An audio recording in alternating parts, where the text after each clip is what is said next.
મારું નામ હરેશભાઈ આહિર છે. અમે અમદાવાદથી આવીએ છીએ ફેમિલી સાથે. અહીંયા વરસાદી વાતાવરણ હોય તો આમ તો દર વર્ષે હું ગિરનાર આવું છું. અહીંયા જે પ્રકૃતિ સોળે કળાએ ખીલતી હોય એનો ખરેખર તમારે જો સારો નજારો જોવો હોય ને તો ગિરનારમાં આવો. તમે હમણાં આ વિડીયો જોયો હશે કે ખરેખર તો આ વન્યજીવોનું પાલન પોષણ પ્રકૃતિ જ કરતી હોય છે, પણ આપણે નિમિત્ત બનવું હોય તો તમે ખવડાવો. તમે જોવો હોય કેટલી નિર્દોષતાથી બધું ખાતું હોય. તમે જુઓ આ બધી અત્યારે લીલું છમ એમ આ વસ્તુને સંપૂર્ણ આનું પાલન પોષણ બધું પ્રકૃતિ જ કરતી હોય છે.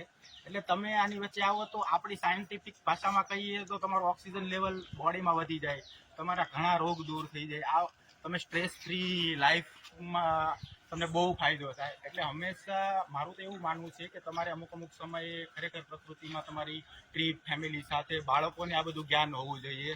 કારણ કે સાયન્સની દુનિયામાં તો હું બી છું, આઈટી ફિલ્ડમાં હું બી છું, પણ મને આનો શોખ છે ને મને ગર્વ છે કે હું પ્રકૃતિ પ્રેમી છું. જય ગિરનાર. જય ગિરનાર.